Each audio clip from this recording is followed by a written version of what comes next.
പൂഞ്ഞാർ പയ്യാനിത്തോട്ടത്തിൽ ഉരുൾപൊട്ടി 2 മരണം. റജീന, മകൻ ജോസഫൻ എന്നിവരാണ് മരിച്ചത്. ഇന്നലെ രാത്രിയുണ്ടായ ഉരുൾപൊട്ടലിൽ വീട് പൂർണ്ണമായും തകർന്നു. കോട്ടയം ജില്ലയിൽ 4 ഇടത്താണ് ഉരുൾപൊട്ടിയത്. പൂഞ്ഞാർ തെക്കേക്കര പഞ്ചായത്തിലെ പയ്യാനിത്തോട്ടം, ഇവിടെയാണ് കോട്ടയം ജില്ലയിൽ ഏറ്റവും രൂക്ഷമായ മഴക്കെടുതി ഇന്നലെ രാത്രി സംഭവിച്ചത്. ഉരുൾപൊട്ടലിൽ ഒരു വീട് തകർന്ന് അമ്മയും മകനും മരിച്ചു. മഴക്കെടുതി ഏറ്റവും രൂക്ഷമായ കോട്ടയം ജില്ലയിലെ ഈ പ്രദേശം മലമുകളിൽ നിന്നും ഇന്നലെ അർദ്ധരാത്രി 2 മണിയോടെ ഉരുൾപൊട്ടി പാറയും മണ്ണും ഒലിച്ചിറങ്ങി വീട് പൂർണ്ണമായും തകർന്ന് നിലംപരിശായി മാറുകയായിരുന്നു. വീട് മണ്ണിനടിയിലേക്ക് പൊഴുന്നു പോകുന്ന മണ്ണിന് അടിയിലേക്ക് പോവുകയും വീടിന് മുകളിലേക്ക് കോൺക്രീറ്റ് വീടിന് മുകളിലേക്ക് പാറക്കല്ലുകളും മണ്ണുകളും പതിക്കുകയായിരുന്നു. വീടിനുള്ളിലുണ്ടായിരുന്നത് 2 പേരായിരുന്നു. അമ്മ 46 വയസ്സുള്ള റജീന, മകൻ ജോസഫ് 18 വയസ്സുള്ള ജോസഫിൻ. 2 പേരുടെ മരണമാണ് സംഭവിച്ചത്. അങ്ങനെ 2 പേരുടെ മരണത്തിന് ഇടയായ ഉരുൾപൊട്ടലുണ്ടായ ഏറ്റവും ഭീതിജനകമായിട്ടുള്ള പ്രദേശം. ഈ പ്രദേശത്ത് നിന്ന് ദീർഘസമയം തിരച്ചിൽ നടത്തി 2 പേരുടെ മൃതദേഹം കണ്ടെടുക്കുകയായിരുന്നു. പുലർച്ചെ 3 മണിയോടുകൂടി തന്നെ ഫയർഫോഴ്സും മറ്റ് സുരക്ഷാ ഉദ്യോഗസ്ഥരും പോലീസും അടക്കമുള്ള ആളുകൾ ഇവിടേക്ക് എത്തുകയും നാട്ടുകാരടക്കം ചേർന്നുകൊണ്ട് രക്ഷാപ്രവർത്തനം നടത്തുകയുമാണ്. പുലർച്ചെ 7:30 കൂടിയാണ് മകൻ 18 വയസ്സുള്ള ജോസഫിന്റെ മൃതദേഹം ഇവിടെ നിന്നും കണ്ടെടുക്കുന്നത്. അതിനുശേഷം പിന്നീട് നടത്തിയ ദീർഘമായ സമയത്തെ തിരച്ചിലിനൊടുവിൽ മാതാവ് റജീനയുടെ മൃതദേഹവും 46 വയസ്സുള്ള റജീനയുടെ മൃതദേഹവും ഈ ഭാഗത്ത് നിന്ന് കണ്ടെടുക്കുകയായിരുന്നു. ഈ പ്രദേശത്താണ് ഒരു വീട് ഉണ്ടായിരുന്നത്. ഈ പ്രദേശത്ത് ഒരു വീട് ഉണ്ടായിരുന്നോ എന്ന സംശയം തോന്നുന്ന അവസ്ഥയിലേക്ക് ഇവിടുത്തെ സ്ഥിതിവിശേഷം മാറിയിരിക്കുന്നു. ചെളി അടിഞ്ഞ് ചെളി പൂണ്ട നിലയിലേക്ക് ഇവിടുത്തെ ഭൂപ്രകൃതിയാകെ മാറിയിരിക്കുന്നു. കോൺക്രീറ്റ് വീടായിരുന്നു. വാർക്ക വീട് പൂർണ്ണമായും തകർന്ന് മണ്ണിനടിയിലേക്ക് നിലംപതിക്കുകയായിരുന്നു. ഈ കോൺക്രീറ്റ് പാളികളടക്കം നീക്കം ചെയ്തുകൊണ്ട് ഈ തിരച്ചിൽ നടത്തുക എന്നുള്ളത് ശ്രമകരമായ ഒരു ദൗത്യമായി മാറുകയായിരുന്നു. ഈ ചെളിയിലേക്ക് ഇവിടെ രക്ഷാപ്രവർത്തനത്തിനെത്തിയ ആളുകളുടെ കാൽപാദങ്ങൾ പൂണ്ടുപോകുന്ന അവസ്ഥയിലും ഇവിടെ എത്തിച്ച മണ്ണുമാന്ത്രി യന്ത്രങ്ങളുടെ വീലുകളടക്കം ചെളിയിലേക്ക് പൂണ്ടുപോകുന്ന അത്രയും ദുർഘടമായിട്ടുള്ള ഒരു സ്ഥിതിവിശേഷത്തിലേക്ക് ഈ ഭൂപ്രകൃതി ആകെ മാറി എന്നുള്ളതായിരുന്നു. കഴിഞ്ഞ മണിക്കൂറുകളിൽ ഇന്നലെ രാത്രി നിർത്താതെ പെയ്ത മഴ, കുറഞ്ഞ സമയത്തിൽ കൂടുതൽ പെയ്ത മഴയാണ് ഇത്രയും വിനാശകരമായിട്ടുള്ള ഒരു പ്രകൃതി പ്രക്ഷോഭത്തിലേക്ക് ഈ ഇവിടുത്തെ കാലാവസ്ഥ മാറ്റിയത് എന്നുള്ളതാണ് നാട്ടുകാർ പറയുന്നത്. ഇന്നലെ രാത്രി വലിയ മഴയാണോ ലഭിച്ചത്? ഭയങ്കര മഴയായിരുന്നു. ഒരു 2:30 മണിയോടുകൂടി ഭയങ്കര മഴയായിരുന്നു. മഴയെന്ന് പറഞ്ഞാൽ ഇത് കൂട്ട് മഴ കണ്ടില്ല. കൂട്ട് മഴയായിരുന്നു. പെയ്യുന്ന ഒരു മഴയായിരിക്കാം ഈ ഉരുൾപൊട്ടൽ. അതെ. മുകളിൽ നിന്ന് മണ്ണിടിഞ്ഞ് പോകുന്നത്, ഒരു മല അവിടെ ഇടിഞ്ഞ് റോഡ് അപ്പുറം നിന്നാണ് പൊട്ടിഞ്ഞ് പോകുന്നത്. എവിടെയാണ് താമസിക്കുന്നത്? ഞാൻ താമസിക്കുന്നത് ഒരു 1/2 കിലോമീറ്റർ അപ്പുറം. ഈ ഒരു സമയത്ത് വീട്ടിൽ പരിഭ്രാന്തി ഉണ്ടാകുന്ന ഒരു സമയത്ത് ഞാൻ ഇവിടെ എനിക്ക് ഇവിടെ രാവിലെയാണ് അറിയുന്നത് പൊട്ടുന്നുള്ളത്. നാട്ടുകാരും മറ്റും ഇങ്ങനെ പരിഭ്രാന്തരാകുന്ന ഒരു സാഹചര്യമായിരുന്നു ആ സമയം. ഇതിപ്പോൾ പുള്ളി വീടിൻ്റെ ഉടമസ്ഥൻ മാത്രമേ ഉള്ളൂ. പുള്ളി പേടിച്ചു പോയി. പുള്ളി ഭയങ്കര ഭൂകമ്പം ഉണ്ടാകുന്ന രീതിയിലാണ് പുള്ളിക്ക് മനസ്സിലായി.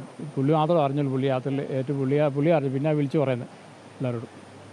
ഈ മറ്റിടങ്ങളിൽ നിന്നൊക്കെ ആളുകളൊക്കെ മാറിപ്പോയിട്ടുണ്ട്. അപകട ഭീഷണി നിലനിൽക്കുന്നുണ്ടോ ഇവിടെ? എങ്ങനെയാണ് തോന്നുന്നത്? ഈ നിലനിൽക്കുന്ന അങ്ങനെ അപകട ഭീഷണി ഇവിടെ ഇല്ല. അങ്ങനെ ഒരു സ്ഥലമല്ല. എന്നാലും അപകട ഭീഷണി ഉണ്ട്. പണ്ട് ചെറിയൊരു മണ്ണിടിച്ചിലൂടെ ഉണ്ടായിരുന്നു. പക്ഷേ ഇത്രയും ഭീകരമായിട്ടുള്ള അവസ്ഥ ഇപ്പോഴും ആദ്യം ഉണ്ടാകും. എത്ര മണിയോട് കൂടിയാണ് നിങ്ങളൊക്കെ ഈ ഒരു പ്രദേശത്ത്? ഞാൻ രാവിലെ അറിയുന്നു, ഒരു 6 മണിക്ക് അറിയുന്നു. ഇത് സംഭവം ഉണ്ടായത് 2:30, 3 മണി. വീട്ടുകാരെ അറിയാവുമോ ഇങ്ങനെയാണ്? വീട്ടുകാരെ അറിയാം. പുള്ളി ഇവിടെ ഓട്ടോറിക്ഷ ഓടിക്കുന്ന ആളാണ് പയ്യാനിത്തോട്ടത്തിൽ. പിന്നെ വേറെ പല പരിപാടിയുണ്ട്. പുള്ളി അങ്ങനെ പണി ചെയ്ത് ജീവിക്കുന്ന ഒരാളാണ്. അദ്ദേഹം ഈ സ്ഥലത്തില്ലായിരുന്നു എന്നാണ് മനസ്സിലാക്കുന്നത്. സ്ഥലത്തില്ല. പുള്ളി വേറെ ആൾ കൂട്ടുകിടക്കാൻ പോകായിരുന്നു. ഇവിടെ ഈ വീട്ടുകാരെ വിളിച്ചു പറയുമ്പോഴാണ് പുള്ളി അറിയുന്നത്. 2 പേർ മാത്രമായിരുന്നു വീട്ടിലുണ്ടായിരുന്നത്. അതുകൊണ്ട് തന്നെ 2 പേർ മരണപ്പെട്ടിരിക്കുന്നു. 2 പേർ അമ്മയും മകനും മരണപ്പെട്ടിരിക്കുന്നു. മകൻ ജോസഫ് ഒരു അപകടത്തിൽപ്പെട്ട് കാലിൽ പ്ലാസ്റ്റർ ഇട്ട് ചികിത്സയിൽ കഴിയുന്ന ഒരു സാഹചര്യം കൂടിയായിരുന്നു. ഇതിനിടയിലാണ് ഇങ്ങനെയൊരു അപകടം സംഭവിച്ചിരിക്കുന്നത്. മണപ്പാട് ജോണിയുടെ വീടാണിത്. ജോണി ഈ പ്രദേശത്തിന് അല്പം മാറിയുള്ള ഒരു വയോധികന് കൂട്ടുകിടക്കാൻ വേണ്ടി അങ്ങോട്ടേക്ക് പോയിരിക്കുകയായിരുന്നു. അതുകൊണ്ട് അദ്ദേഹം ഈ വീട്ടിൽ നിന്ന് മാറി പോയിരിക്കുന്നു. അദ്ദേഹത്തിന് വേറെ 2 പെൺമക്കൾ കൂടിയാണ് ഉള്ളത്. അദ്ദേഹം ഈ സമയം ഒരു വയോധികന് കൂട്ടുകിടക്കാൻ ഈ പ്രദേശത്തിൻ്റെ അപ്പുറത്തുള്ള ഒരു വീട്ടിലേക്ക് പോയി എന്നുള്ളതാണ് മനസ്സിലാക്കുന്നത്. അങ്ങനെ ഏറ്റവും വിനാശകരമായ ഒരു അവസ്ഥയിലേക്ക് ഈ പ്രദേശമാകെ മാറിയിരിക്കുന്നു. ഈ പ്രദേശത്ത് അപകട ഭീഷണി നിലനിൽക്കുന്നത് കൊണ്ട് തന്നെ പരമാവധി ആളുകളോട് ദുരിതാശ്വാസ ക്യാമ്പുകളിലേക്കടക്കം മാറാൻ നിർദ്ദേശിച്ചിട്ടുണ്ട്.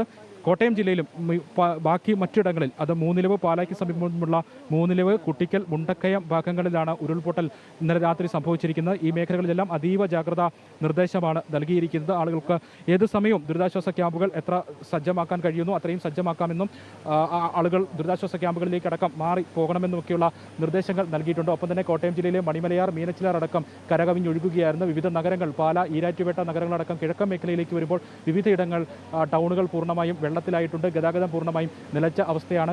മുണ്ടക്കയം കുമളി റോഡ് അടക്കം ഗതാഗതം പൂർണ്ണമായും നിലച്ചു. ആ റോഡിലടക്കം വെള്ളം കയറി. അങ്ങനെ വിവിധ റോഡുകളിൽ ഗതാഗതം നിശ്ചലമായിരിക്കുന്ന സാഹചര്യമാണ് രാവിലെ മുതൽ ഉണ്ടാകുന്നത്. ടൗണുകൾ വെള്ളത്തിനടിയിലായിരിക്കുന്നു. മണിമലയാറും മീനച്ചിലാറടക്കം കവിഞ്ഞൊഴുകുന്ന സാഹചര്യം. ഈ നദികളുടെ തീരപ്രദേശങ്ങളിൽ താമസിക്കുന്ന ആളുകളോട് ജാഗ്രത പുലർത്താനും മാറി താമസിക്കാനുമുള്ള നിർദ്ദേശങ്ങൾ നൽകിയിട്ടുണ്ട്.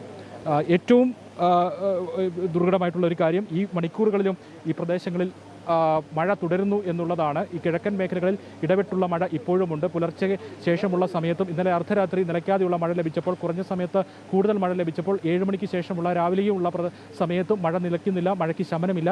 മഴ മാറ്റമില്ലാതെ തന്നെ തുടരുന്നു എന്നുള്ളതാണ്. മഴയ്ക്ക് ശമനമുണ്ടായാൽ മാത്രമേ ഈ ഉരുൾപൊട്ടലടക്കം സംഭവിച്ചിട്ടുകൊണ്ടിരിക്കുന്നുണ്ട്. ഈ കിഴക്കൻ മേഖലയോട് ചേർന്നിരിക്കുന്ന മറ്റു പ്രദേശങ്ങളിലും വെള്ളപ്പൊക്ക ഭീഷണി, വീടുകളിലടക്കം വെള്ളം കയറിയിരിക്കുന്ന ഭാഗങ്ങളിൽ വെള്ളം ഇറങ്ങുകയുള്ളൂ. അതുകൊണ്ട് മഴയ്ക്ക് ശമനം ഉണ്ടാകുന്നില്ല എന്നുള്ളതാണ് ഏറ്റവും ഇവിടുത്തെ ജാഗ്രത പുലർത്തണം. അതോടൊപ്പം തന്നെ ആശങ്ക പുലർത്തുന്ന ഒരു സാഹചര്യമായി കോട്ടയം ജില്ലയുടെ കിഴക്കൻ മേഖലകളിൽ നിന്ന് പറയാനുള്ളത്. ഈ മണിക്കൂറുകളിലും മഴ മാറി നിൽക്കുന്നില്ല. ഇടവിട്ടുള്ള മഴ ഈ പ്രദേശങ്ങളിലെല്ലാം ഉണ്ടാകുന്നു. തോടുകളും നദികളുമെല്ലാം കരകവിഞ്ഞ് ഒഴുകുകയാണ്. മണിമലയാറിൻ്റെയും മീനച്ചിലാറിൻ്റെ എല്ലാം നദികളും ഒപ്പം തന്നെ കൈവഴികളും തോടുകളുമെല്ലാം നിറഞ്ഞൊഴുകുന്ന ഒരു സാഹചര്യം കൂടി നിലനിൽക്കുന്നുണ്ട്. കിഴക്കൻ മേഖലയിലെ ജനങ്ങൾ അതീവ ജാഗ്രത പുലർത്തേണ്ട ഒരു മണിക്കൂറുകൾ തന്നെയാണ് കോട്ടയം ജില്ലയിൽ കടന്നുപോയിക്കൊണ്ടിരിക്കുന്നത്. ക്യാമറമാൻ ഹരികൃഷ്ണൻ ഹരിപ്പാടിനൊപ്പം മിഥുൻ മുരളി, ജനം, കോട്ടയം.